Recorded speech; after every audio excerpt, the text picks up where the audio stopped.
आदि में वचन था, वचन परमेश्वर के साथ था और वचन परमेश्वर था। बोलो हालेलुया।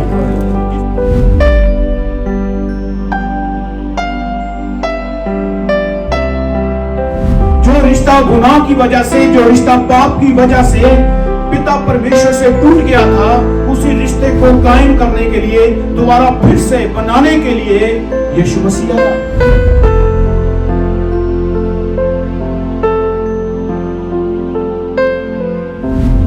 अगर हमारा रिश्ता खुदावंद यीशु के साथ है तो वो रिश्ता है परमेश्वर की महिमा को लेके आने वाला।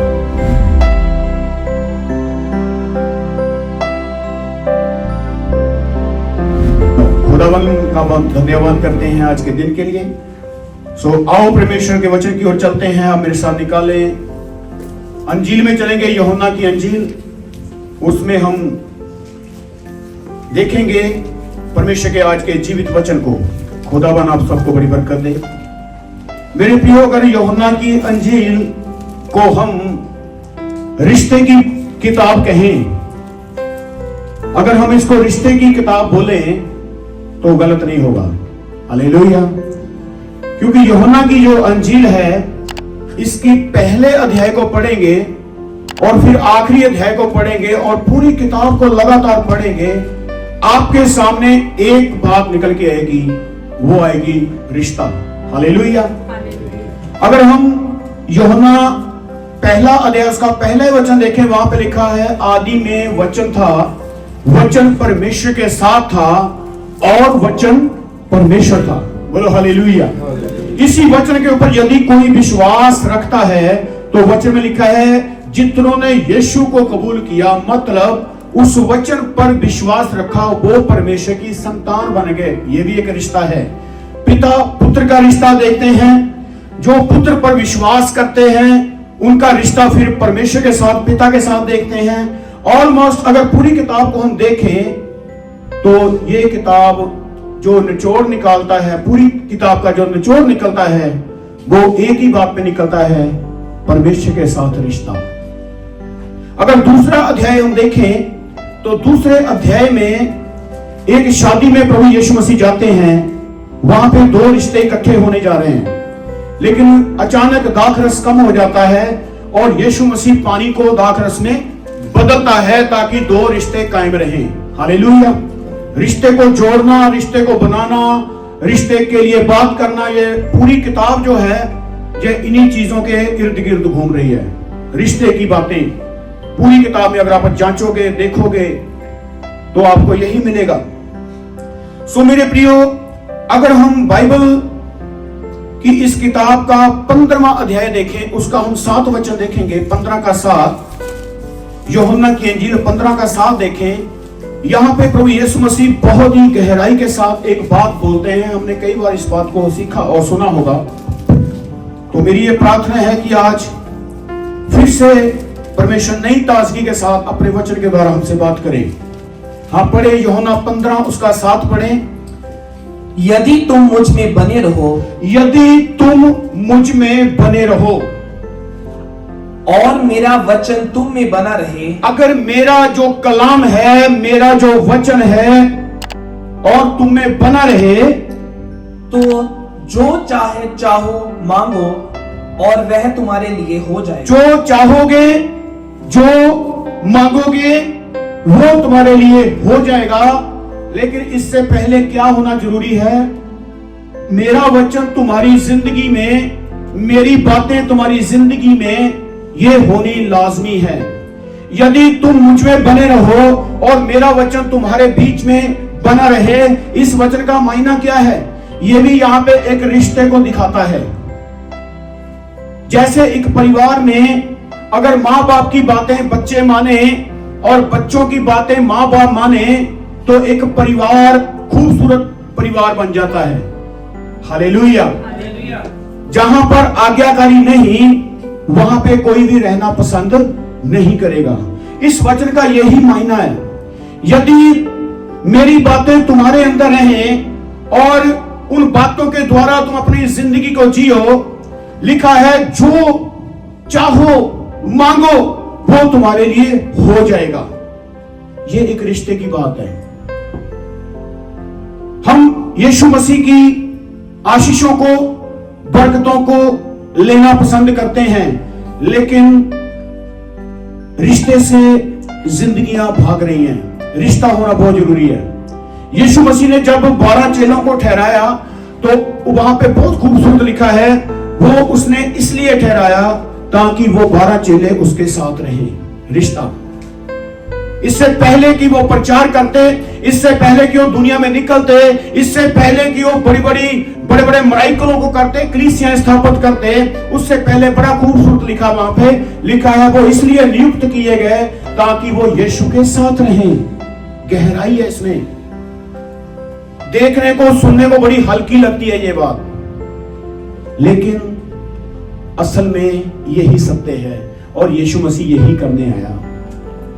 जो रिश्ता गुनाह की वजह से, जो रिश्ता पाप की वजह से पिता परमेश्वर से टूट गया था, उसी रिश्ते को कायम करने के लिए, दोबारा फिर से बनाने के लिए यीशु मसीह आया। यही तो उसने किया। हां, उसने यही किया। इसका अगर हम 8 वचन पढ़ें, मेरे पिता की महिमा हाँ, इसी से होती है। क्यों रिश्ता बनाना चाहता है परमेश्वर हमसे? क्यों वो चाहता है कि मेरी बातें तुम्हारे अंदर रहें, मेरा कलाम तुम्हारे हृदय में वास करे? क्यों वो चाहता है? क्योंकि अगर ये बातें हमारे अंदर आएंगी तो 8वां वचन हमारी जिंदगी में फिर पूरा होना शुरू हो जाएगा। रिश्ता पिता की महिमा को लेकर आता है। बोलो हालेलुया। सब बोले हालेलुया। अगर हमारा रिश्ता खुदावन यीशु के साथ है तो वो रिश्ता है परमेश्वर की महिमा को लेके आने वाला। रिश्ता महिमा को प्रकट करता है। 8वां वचन फिर पूरा होता है। दोबारा पढ़ें जोएल इसको।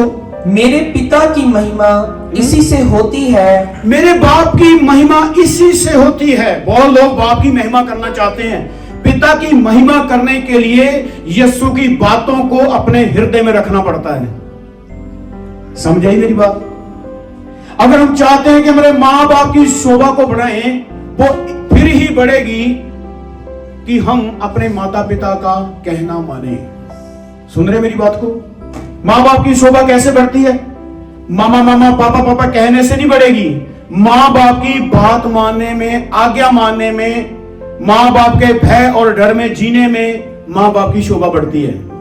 अगर जिस्मानी तौर पे देखें, इसलिए यहां पे लिखा मेरे पिता की महिमा जो है वो इसी बात से जाहिर हो जाएगी। आगे, कि तुम बहुत सा फल लाओ। पिता की महिमा, जब हमारे अंदर परमेश्वर का वचन है, जब फल उत्पन्न होगा इस कलाम के द्वारा, तो पिता की ग्रेस जो है, पिता की महिमा और ज्यादा बढ़नी शुरू हो जाएगी।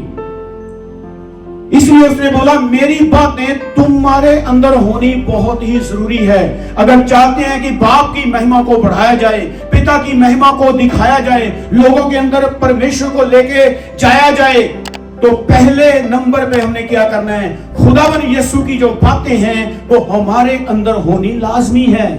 उसके बिना हम कभी भी फलदायक नहीं बन सकते। महिमा जो है वो फल उत्पन्न करती है। बोलो हालेलुया। यीशु की जो बातें हैं वो फल लेकर आती है, मुसीबतों का हल लेकर आती है, खुदाबंद का फजल लेकर आती है। जो खुदाबंद की बातें हैं वो हमारे अंदर परमेश्वर की महिमा को बढ़ाती है और खुदाबंद के लिए फल उत्पन्न करती है। रिश्ता होना लाजमी है। अगर आप घर में जाके इस बाइबल को लगातार, इस किताब को लगातार पढ़ना शुरू करोगे, पवित्र आत्मा से बोलोगे कि मेरे से बात कर, ये कलाम मेरे को सिखा, तो आपका रिश्ता बहुत ही गहराई के साथ उसके साथ जुड़ जाएगा।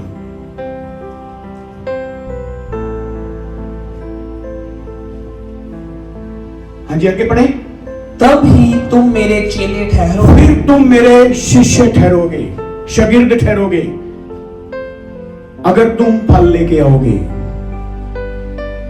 आज प्रभु भोज की मीटिंग है। आपको पता है प्रभु भोज पे क्या हुआ था? खुदावन ने बोला था कि ये लो, ये मेरा बदन है। अपनी एक रोटी लेकर तोड़ी और कहा ये मेरा क्या है, बदन है, ये खाओ। रिश्ता इसी अध्याय के अंदर बहुत ही खूबसूरत रीति से इस बात को बोला गया है। यदि हम पढ़े यूहन्ना की अंजील उसका 6 अध्याय उसका 53 वचन पढ़े, यूहन्ना 6 का 53 से पढ़ना शुरू करें। सॉरी, हमने उसकी पीपीटी नहीं बनाई तो, क्योंकि आयतें थोड़ी ज्यादा है उसमें। हाँ, जल्दी से पढ़े, यूहन्ना 6 53 से पढ़े, 57 तक पढ़े। हाँ पढ़े, यूहन्ना की अंजील उसका 6 अध्याय 57 तक पढ़ना। हाँ जी, हाँ जी, 57 तक। यीशु ने उनसे कहा, अब ध्यान से पढ़ना सुनना। यीशु मसीह ने उनसे कहा, मैं तुमसे सच सच कहता हूँ, मैं तुमसे सत्य सत्य कहता हूँ कि जब तक तुम हाँ मनुष्य के पुत्र का मांस हाँ? ना खाओ हाँ? और उसका लहू ना पियो, जब तक तुम मनुष्य के पुत्र का मांस ना खाओ और उसका लहू ना पियो, तुम में जीवन नहीं। तुम में जीवन नहीं आ सकता। रिश्ता, रिलेशन। खुदावन का कहने का ये मतलब है, मैं चाहता हूं मेरे लोगों, मैं तुम्हारे अंदर प्रवेश कर जाऊं, मैं तुम्हारे अंदर बढ़ जाऊं, मैं अंदर तुम्हारे रहने लगूं, मेरा डेरा तुम्हारे हृदय तक पहुंच जाए। अगर तुम मेरा मांस या मेरा लहू नहीं पियोगे तो तुम्हारे अंदर जिंदगी नहीं आएगी। रिश्ता, रिश्ता है ये, रिश्ते की बात है ये। आगे आगे बढ़े। और उसका लहू ना पियो तो तुम में जीवन नहीं। मांस नहीं खाओगे, लहू नहीं पियोगे तो जीवन नहीं मिलेगा। आगे, जो मेरा मांस खाता हाँ? और मेरा लहू पीता है, हाँ? अनंत जीवन उसी का है। जो मेरा मांस खाएगा और मेरे लहू में से पिएगा, अनंत जीवन उसी का है।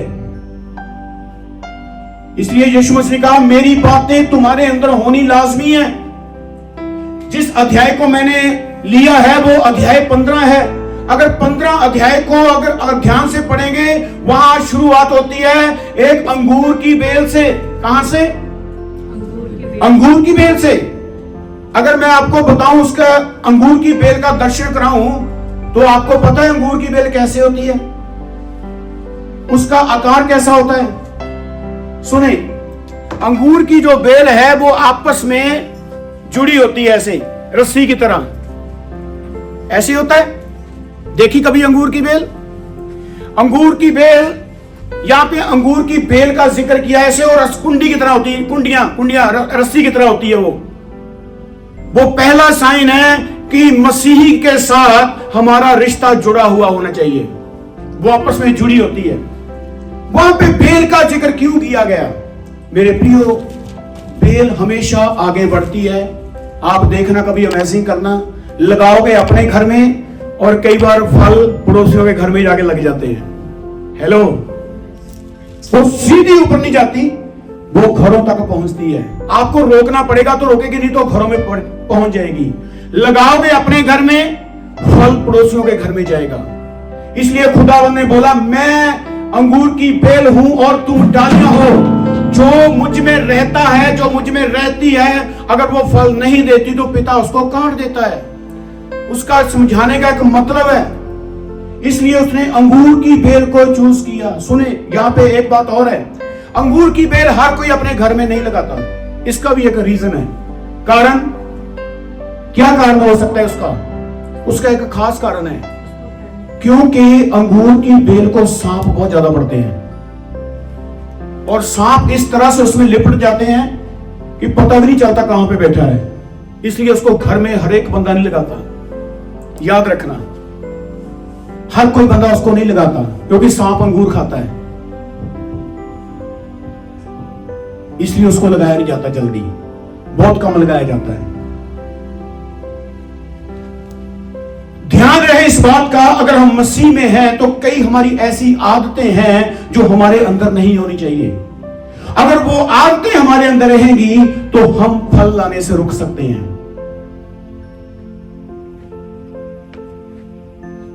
बाइबल का एक एक वचन का गहरा भेद है। ऐसे नहीं है वो किसी दरख्त की भी तुलना कर सकता था, वो किसी बड़े पेड़ का भी यहां पे उदाहरण दे सकता था, लेकिन उसने बेल को चुना। मेरे प्रियो, बेल हमेशा फैलती है। खुदावन चाहता है अगर मेरी बातें तुम में रहें, तुम्हारे अंदर डेरा लगाएं मेरा कहा हुआ वचन, तो तुम फल लेके आओगे। जब फल लेकर आओगे तो बाप की क्या होगी? महिमा हो जाएगी। हमने यीशु मसीह को जाना, अगर वो बेल हमारे अंदर है, खुदा का कलाम हमारे अंदर है, तो वो फल जो है वो पड़ोसियों के घर में पहुंचना लाजमी है। दूसरे उसका आनंद लें, दूसरे उसको खाएं। मैंने अपनी इन आंखों से देखा है,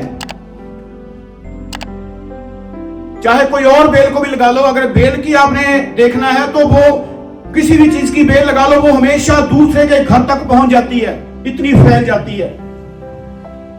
इसलिए खुदावंद ने बोला मेरी बातें अगर तुम में रहेंगी और बाप की महिमा जो है वो निकलेगी, और बाप की जो महिमा है वो तुम्हारे अंदर से फल लेकर आएगी।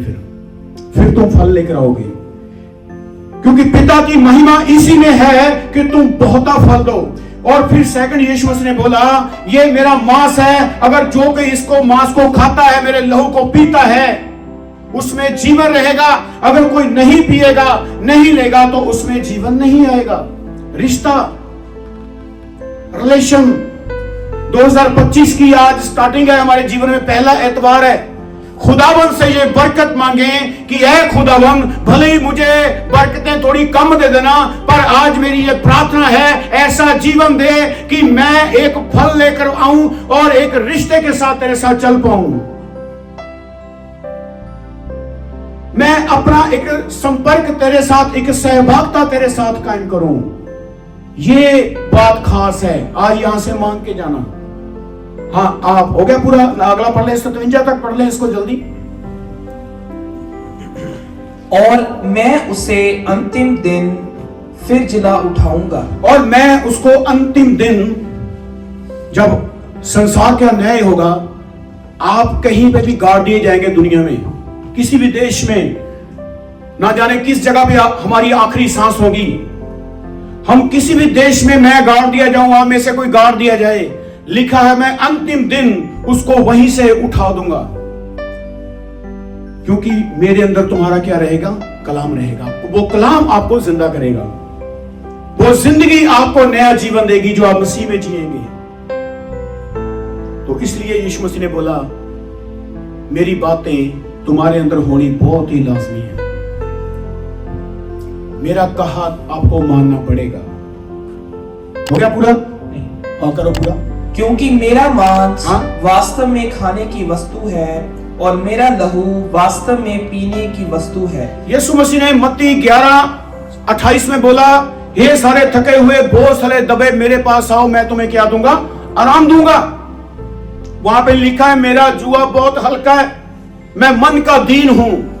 यहां पे लिखा है मेरा मांस खाने की वस्तु है, मेरा लहू सचमुच पीने की वस्तु है। रिस्पेक्ट देता है इस चीज को।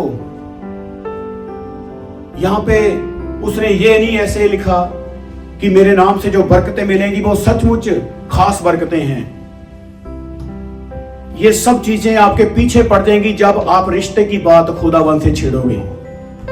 आपके पास रखने को भी जगह नहीं मिलेगी, आप थक जाओगे, खुदा देने से नहीं मुकरेगा।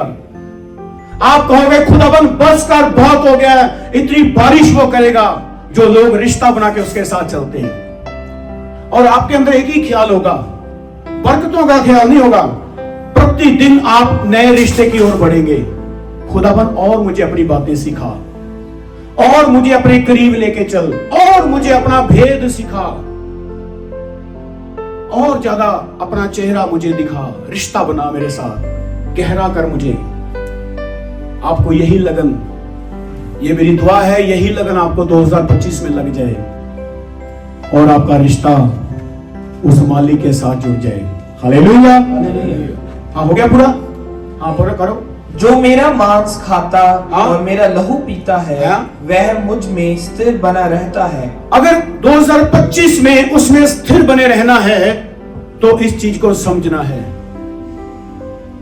आगे, और मैं उसमें जैसा जीवते पिता ने मुझे भेजा हाँ और मैं पिता के कारण जीवित हूँ, हाँ। वैसा ही वह भी जो मुझे खाएगा मेरे कारण जीवित रहेगा। किसके कारण जीवित रहेगा? यीशु के कारण जीवित रहेगा। यीशु जीवित है। बोलो यीशु जिंदा है। यीशु जिंदा है। सब बोलो यीशु जिंदा है। यीशु जिंदा है। अगर जिंदा की प्रस्तिश करोगे तो तुम भी जियोगे। अगर जिंदा को अपने अंदर लोगे तो तुम भी जियोगे। खास बातें यीशु मसीह यहां पे बोलता है। इसलिए मैंने बोला अगर इस किताब को अगर रिश्ते की किताब भी कहे ना तो गलत नहीं होगा, क्योंकि शुरू का अध्याय और अखीरला अध्याय रिश्ते पे ही खत्म होता है। रिश्ते से ही शुरू होता है। बाप और बेटे का रिश्ता, लोगों का परमेश्वर के साथ रिश्ता, पवित्र आत्मा का हमारे साथ रिश्ता, और पूरी कलीसिया का फिर खुदा के साथ रिश्ता। रिश्ते से शुरू होती किताब और रिश्ते पे ही खत्म हो जाती है। हो गया पूरा? अगर इसमें एक और आयत है उसको हम बड़ा खास तरीके से सीखेंगे। यहां पे अगर इस चीज को हम सीख गए तो मेरा ये ईमान है आपका जीवन फिर सेम नहीं रहेगा। आपको ज्यादा जोर भी नहीं लगाना पड़ेगा यीशु में चलने में। अपने आप खुदा आपका हाथ पकड़ कर आगे ले जाएगा। इसका अगली आयत इसकी पढ़े 58। मैं कहता हूं अगर है तो यहां पे ऊपर दिखा दे इसको सबको एक बार। जो रोटी हाँ? स्वर्ग से उतरी यही है। यही है वो रोटी जो स्वर्ग से उतरी, जो हमें जीवन देती है, अनंत जीवन तक कभी हमें मरने नहीं देगी, हमेशा ताजा रखेगी। ये रोटी यही है। यहाँ पे एक और रोटी की बात यीशु मसीह संकेत दे रहे हैं। उस रोटी के समान नहीं, उस रोटी के समान नहीं है ये रोटी। जिसे- एक और रोटी की बात हो रही है। एक वो रोटी जो खुदावन ने अपने बदन के लिए बोली। लिखा है वो रोटी मेरे पास है, जो मेरी दी हुई रोटी खाएगा वो कभी मरेगा नहीं। एक और रोटी की यहाँ पे बात हो रही है। एक ये 58 आयत, इसमें बड़े खास भेद है। यहाँ पे पढ़े, जिसे बाप दादाओं ने खाया, जिसको पूर्वजों ने खाया। हमारे बाप दादों ने एक ऐसी रोटी खाई और मर गए। वो मर गए। सुने, वो क्यों मर गए? ये कौन सी रोटी पूर्वजों ने खाई थी? कौन सी रोटी थी? मन्ना तो उतरा था। इसका भेद क्या है? क्यों मर गए वो? मेरे प्रियो, ये भेद कुछ और नहीं, ये मन मर्जी की रोटी थी। उतरी ऊपर से थी, लड़ाई और झगड़े के साथ उतरी थी। जगह मूसा मर गए, भूखे प्यास से मर गए।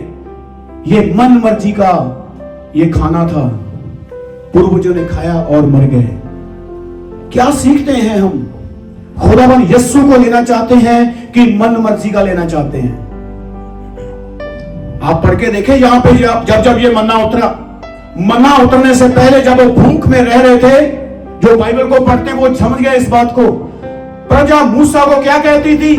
मूसा, हम तो मिस्र में अच्छा खाना खाते थे, हम तो खीरे खाते थे, हम तो तरे खाते थे, हम तो प्याज खाते थे, हम तो अच्छा भोजन सकते थे।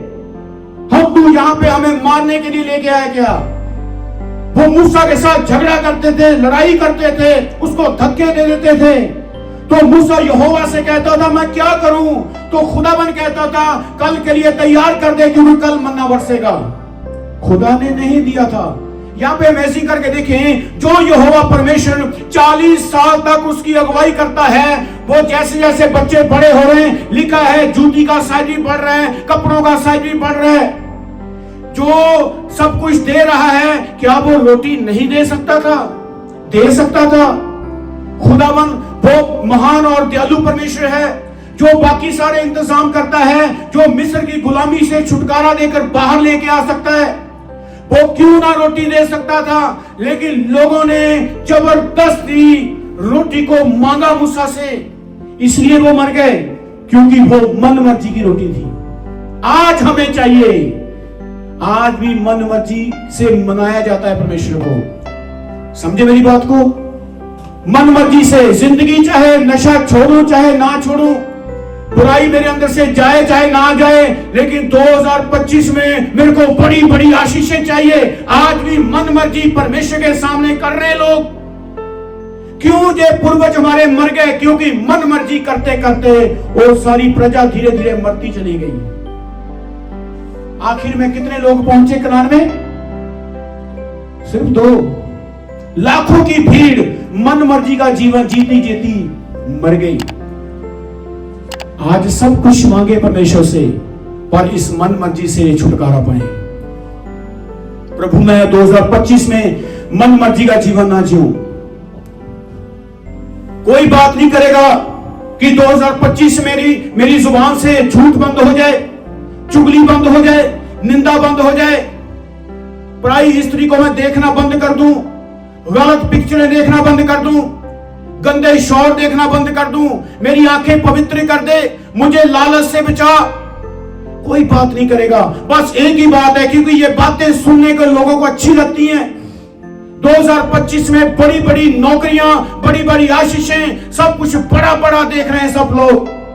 मन मर्जी से मांग रहे हैं परमेश्वर से। क्या प्रभु की योजना है कि नहीं है? इसलिए यीशु मसीह ने ये उदाहरण को यहां पे दिया इसी अंजील में। और ये जो मन मर्जी का जीवन है, ये कोई परमेश्वर के साथ रिश्ते वाला जीवन नहीं है। कई बार बच्चे अपनी मर्जी से शादी करना चाहते हैं। मैं अक्सर बोलता हूं, माँ बाप की खुशी नहीं होती देने में, लेकिन फिर भी बच्चे मन मर्जी से मनाते हैं। माँ बाप तो कर देते हैं, लेकिन माँ बाप का हृदय खुश नहीं है। कई बार बच्चे अपनी मन मर्जी से कोई गाड़ी लेनी है, कोई बाइक लेनी है, अपनी मन मर्जी से वो मना तो लेते माँ बाप को, लेकिन माँ बाप का हृदय पूछिए जाने क्या है, अंदर से खुश नहीं है। वो मरने का क्या कारण था? क्योंकि वो मन मर्जी की रोटी थी। अगर वो कहते परमेश्वर तू हमें मिस्र से छुड़ा लाया, हम तेरा धन्यवाद करते हैं, तूने मूसा को भेजा, हम तेरा धन्यवाद करते हैं, अब चाहे तू खाना दे चाहे ना दे, हमें पता है यदि तू मिस्र से छुड़ा सकता है तो हमें खाना भी दे सकता है, हम खुश हैं जिस भी हाल में तू हमें रखता है। तो कहानी कुछ और होनी थी कि नहीं होनी थी? बोलो, होनी थी। लेकिन वो ऐसा नहीं करते थे। आज भी ऐसी है, आज भी ऐसे हो रहा है। लोगों का जो कंट्रोल है वो कम हो रहा है, अभिलाषा का कंट्रोल बढ़ रहा है। लोगों की पकड़ वचन से कम हो रही है, अपने दर्शन से कम हो रही है, और इच्छाओं की जो पकड़ है वो इंसान के ऊपर ज्यादा मजबूत हो रही है। इसलिए मन मर्जी हो रही है, मन मर्जी हो रही है।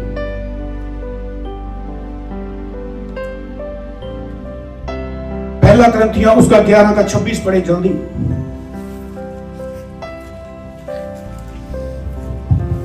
हमने देखा कि यदि मेरी बातें तुम में रहे, मेरी बातें तुम्हारे बीच में और तुम मुझ में बने रहो, तो पिता की महिमा जाहिर होनी शुरू हो जाएगी और तुम बहुत सा फल दोगे। क्या है बाप की महिमा? यदि हम परमेश्वर के पुत्र को अपने अंदर आज लेते हैं, यदि हम उसकी रोटी में से लेते हैं, उसके लहू में से आज पीते हैं, तो क्या है वो फल? उस फल की ओर हम जाएंगे। मेरे प्रियो, यदि हमें आशीषें और बरकत मिले तो ये कोई परमेश्वर का फल नहीं जो हमारी जरूरत को पूरा हुआ। हम देखते हैं कि हमारी जरूरत पूरी हो गई, लेकिन प्रभु का फल क्या है? कौन से फल की संत पौलुस यहाँ पे बात करने वाला है? पढ़े पहला करंथियां उसका 11 का 26 पढ़े। क्योंकि जब कभी तुम यह रोटी खाते, क्योंकि जब कभी तुम ये रोटी खाते हो और इस कटोरे में से पीते हो, इस कटोरे में से पीते हो जो अभी हम पीने वाले हैं, तो प्रभु की मृत्यु को जब तक वह ना आए प्रचार करते हो। ये है फल, तुम्हारे अंदर ये फल लग जाएगा।